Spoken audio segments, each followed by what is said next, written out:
Item ಯಾವುದೇ ಇರಲಿ try ಮಾಡಿ ಆಚಿ ಚಿಕನ್ ಮಸಾಲಾ. ಆಚಿ ಚಿಕನ್ ಮಸಾಲಾ. ಆಯ್ತಾ ಯುದ್ಧ ಅಂತ.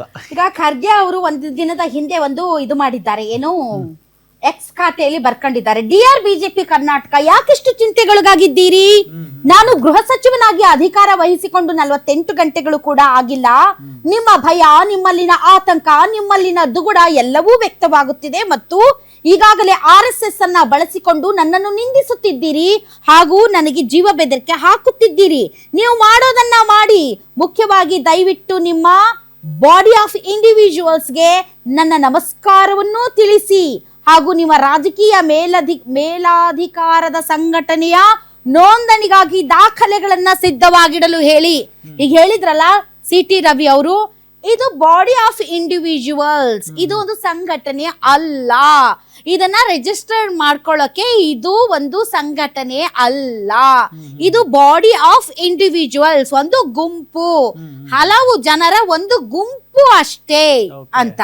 ಸೊ ಅದಕ್ಕೆ ಪ್ರಿಯಾಂಕ್ ಖರ್ಗೆ ಅವರು ಹೇಳಿದ್ದಾರೆ, ದಯವಿಟ್ಟು ನಿಮ್ಮ ಬಾಡಿ ಆಫ್ ಇಂಡಿವಿಜುವಲ್ಸ್ಗೆ ನನ್ನ ನಮಸ್ಕಾರವನ್ನು ತಿಳಿಸಿ ಹಾಗೂ ನಿಮ್ಮ ರಾಜಕೀಯ ಮೇಲಾಧಿಕಾರದ ಸಂಘಟನೆಯ ನೋಂದಣಿಗಾಗಿ ದಾಖಲೆಗಳನ್ನ ಸಿದ್ಧವಾಗಿಡಲು ಹೇಳಿ.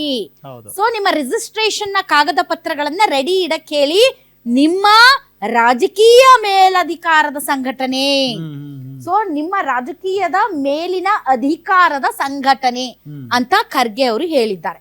ಸೊ ಪ್ರಿಯಾಂಕ್ ಖರ್ಗೆ ಅವರು ಈ ಒಂದು ಸರ್ಕಾರದಲ್ಲಿ ಈಗ ಮುಖ್ಯಮಂತ್ರಿ ಬದಲಾವಣೆ ಅಷ್ಟೇ ಆಗಿದೆ, ಅದರ್ವೈಸ್ ಆಲ್ಸೋ ಈ ಕಾಂಗ್ರೆಸ್ ಸರ್ಕಾರ ಬಂದಾಗಿನಿಂದಲೂ ಕೂಡ RSS ವಿರುದ್ಧ ಕತ್ತಿ ಮಸೀತಾನೇ ಇದ್ದಾರೆ ಅವರು.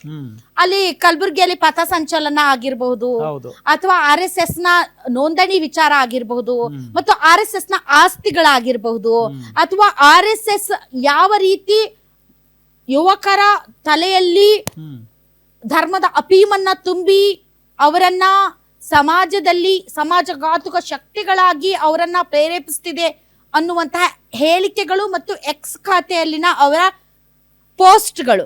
ಸೊ ಇವೆಲ್ಲವೂ ಕೂಡ ಪ್ರಿಯಾಂಕ್ ಖರ್ಗೆ ಅವರು RSS ವಿರುದ್ಧ ಮೊದಲು ನಿಂತಿದ್ರು, ಈಗ ಗೃಹ ಖಾತೆಯನ್ನ ತೆಗೆದುಕೊಂಡ 48 ಗಂಟೆಗಳಲ್ಲೇ ಒಂದು ಪೋಸ್ಟ್ ಅನ್ನ ಮಾಡಿದ್ದಾರೆ, 48 ಅವರ್ಸ್ ಅಲ್ಲಿ. ಅದಕ್ಕೂ ಮುಂಚೆ ಈ ಸುಧೀರ್ ಬಂಗೇರ ಅನ್ನೋರು ಇವ್ರಿಗೊಂದು ಕಮೆಂಟ್ ಮಾಡಿದ್ರು, ನೀನ್ ಯಾರು ಡ್ಯಾಶ್, ನೀನು ನಮ್ಮ ಎಂಜಲು ತಿನ್ನುವ ಭಿಖಾರಿ, ಮುಗಿಸೋದು ಬೆಳೆಸೋದು ನಮ್ಮ ಕೆಲಸ, ನೀನು ಮಾಡಬೇಡ, ನಿನ್ನನ್ನು ಮುಗಿಸುವ ಸಮಯ ಬಂದಿದೆ ಅಂತ ಅವನ್ನ ಅರೆಸ್ಟ್ ಮಾಡಿದ್ದಾರೆ. ಸೊ ಆತನನ್ನ ಅರೆಸ್ಟ್ ಮಾಡಿದ್ದಾರೆ. ಸೊ ಪಾಪ ಅವ್ರಿಗೆ ಗೊತ್ತಿಲ್ಲ ಅವ್ನ ಫ್ಯಾಮಿಲಿ ಬ್ಯಾಕ್ ಗ್ರೌಂಡ್ ಏನು, ಏನ್ ಕತೆ, ಅವನು ಯಾಕೆ ಹಿಂಗ್ ಮೆಸೇಜ್ ಮಾಡದ, ನಿನ್ನ ಮುಗಿಸ್ತೀನಿ ನೀನು, ಇದು ಒಂದು ರೀತಿ ಕಾಸ್ಟ್, ನಮ್ಮ ಎಂಜಲು ತಿನ್ನುವ ನಾಯಿ. ಸೊ ಇದು ಜಾತಿಯನ್ನು ಹೀಯಾಳಿಸುವ ರೀತಿಯಲ್ಲೇ ಪೋಸ್ಟ್ ಇದೆ, ಅದೆಲ್ಲ ಎದಕ್ ಬೇಕಾಗಿತ್ತು ಪಾಪ ನಮ್ಮ ಹುಡುಗರಿಗೆ. ಇನ್ನೊಂದು ಸೀರಿಯಸ್ ಸಬ್ಜೆಕ್ಟ್, ಈಗ RSS ವಿಚಾರದಲ್ಲಿ ನೋಂದಣಿ ದಾಖಲೆ ಪತ್ರಗಳನ್ನ ರೆಡಿ ಮಾಡಿಕೊಳ್ಳೋಕೆ ಹೇಳಿ ಅಂತ. ನಿಮ್ಗೆ ನೆನಪಿರ್ಬಹುದು, ಕೆಂಪು ಕೋಟೆಯ ಮುಂದೆ ಸ್ವತಃ ಈ ದೇಶದ ಪ್ರಧಾನಿಗಳಾದ ನರೇಂದ್ರ ಮೋದಿ ಅವರು RSS ಪ್ರಪಂಚದ ಅತಿ ದೊಡ್ಡ NGO ಅಂತ ಹೇಳಿದ್ರು. RSS ಪ್ರಪಂಚದ ಅತಿ ದೊಡ್ಡ NGO ಅಂತ ಹೇಳಿದ್ರು. ಆದರೆ ಅಂತ ದೊಡ್ಡ NGOಗೆ ಒಂದು ಅಕೌಂಟಬಿಲಿಟಿ ಇಲ್ಲ ಅನ್ನೋದನ್ನು ಕೂಡ ಬಿಜೆಪಿ ನಾಯಕರೇ ಹೇಳ್ತಾ ಇದ್ದಾರೆ. ಯಾಕೆಂದ್ರೆ ಇದು ಇಂಡಿವಿಜುವಲ್ಸ್ ಗಳ ಒಂದು ಬಾಡಿ ಅಂತ ಅವ್ರು ಹೇಳ್ತಾ ಇದ್ದಾರೆ. ಸೊ ಈಗ ಅವ್ರು ಹೇಳೋದೇನು, ನಿಮ್ಗೆ ಬರೋ ಗುರುದಕ್ಷಿಣೆ ಅಂತ ಏನ್ ಹೇಳ್ತಾ ಇದ್ದೀರಿ, ಸೊ ಮೊದ್ಲೆಲ್ಲ ಅದು ಗುರುದಕ್ಷಿಣೆ ರೂಪದಲ್ಲಿತ್ತು, ಈಗ ಕಾರ್ಪೊರೇಟ್ ಸ್ಟೈಲ್ ಅಲ್ಲಿ ಸಿಗ್ತಾ ಇದೆ. RSS ನ ಶಾಖೆಗಳ ಕಟ್ಟಡಗಳಾಗಿರ್ಬೋದು, ಸ್ಕೂಲ್ಗಳಾಗಿರ್ಬೋದು, ಅದರ ಅಂಗ ಶಾಖೆಗಳು ನಿರ್ವಹಿಸುತ್ತಿರುವಂತಹ ದೊಡ್ಡ ದೊಡ್ಡ ಒಂದು ವ್ಯಾವಹಾರಿಕವಾದಂತಹ ರೀತಿ ನೀತಿಗಳಾಗಿರ್ಬೋದು, ಇದಕ್ಕೊಂದು ಅಕೌಂಟಬಿಲಿಟಿ ಬೇಡವಾ ಅಂತ. ಇದ್ರ ಬಗ್ಗೆ ನಾವು ಸಿಕ್ಕಾಪಟ್ಟೆ ಚರ್ಚೆ ಮಾಡಿದೀವಿ. RSS ಈ ಹಿಂದೆ ನೋಡಿ, RSS ನ ಇವರೇ ಹೇಳ್ತಾ ಇದ್ರು, 3 ಸಾರಿ ಬ್ಯಾನ್ ಮಾಡಕ್ ಹೋಗಿದ್ರು, ಆದ್ರೆ ಬ್ಯಾನ್ ಮಾಡಕ್ ಆಗಿಲ್ಲ. ಇಂದಿರಾ ಗಾಂಧಿ ಅವರು ಟ್ರೈ ಮಾಡಿದ್ರು, ಹಾಗ ನೋಡಿ ಸರ್ವಾಧಿಕಾರಿ ಅಂತ ಮೆರೆದಂತ ಇಂದಿರಾ ಗಾಂಧಿ ಅವರು ಟ್ರೈ ಮಾಡಿದ್ರು, ಆದ್ರೂ ಆಗ್ಲಿಲ್ಲ ಅಂತ. ಈ ಹಿಂದೆ ಬಹಳಷ್ಟು ಬಾರಿ ಇದು ಸಂವಿಧಾನಕ್ಕಿಂತ ಮನುಸ್ಮೃತಿ ಹೆಚ್ಚು ಅಂತ ಒಂದಿಷ್ಟು ಜನ ಹೇಳಿದ್ರು, ಆವಾಗ್ಲೂ ಏನೂ ಮಾಡಕ್ ಆಗಿರ್ಲಿಲ್ಲ. ಇದು ರಾಷ್ಟ್ರ ಧ್ವಜ 3 ಬಣ್ಣ ಅಪಶಕುನ ಅಂತಂದ್ರು.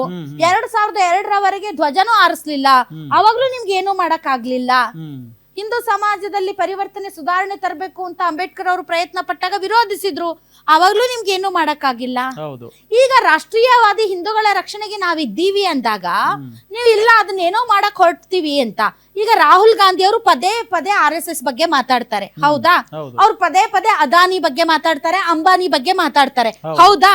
ಹಾಗಾದರೆ ಕೇವಲ ಕರ್ನಾಟಕದಲ್ಲಿ ಮಾತ್ರ RSS ಬಗ್ಗೆ ಮಾತುಕತೆ ಆಗುತ್ತೆ. ಯಾಕೆ ನಿಮ್ಮ ಬೇರೆ ರೂಲ್ ಸ್ಟೇಟ್ಸ್ ಗಳಿದಾವಲ್ಲ, ಲೈಕ್ ತೆಲಂಗಾಣ ಅಂಡ್ ಕೇರಳ, ನೀವು ಅಲ್ಲೂ ಕೂಡ ಮಾಡ್ಬೋದಲ್ಲ? ರೇವಂತ್ ರೆಡ್ಡಿ ಏನು ತುಂಬಾ ಹೆಂಗೆ ಅಂದ್ರೆ ಯಾರ್ಯಾರ್ಗ ಅವ್ರವ್ರದೇ ಭಾಷೆಯಲ್ಲಿ ಮಾತಾಡ್ತಾರೆ. ಹಿಟ್ಲರ್ ಸೇನೆಯ ಹೆಸರಿಟ್ಟಿದ್ದಾರೆ, ಹಿಟ್ಲರ್ನೇ ನಾನು ಪೂಜಿಸ್ತೀನಿ ಆರಾಧಿಸ್ತೀನಿ ಅನ್ನೋ ತರದಲ್ಲಿ ಮಾತಾಡ್ತಾರೆ. ವೆರಾಸ್ RSS ನ ಲೈನ್ ಕೂಡ ಹಿಟ್ಲರ್ ನ ಲೈನ್ ನಲ್ಲೇ ಇದೆ. ಸೊ ಅವ್ರು ಮಾಜಿ ABVP ರೇವಂತ್ ರೆಡ್ಡಿ ಅವರು.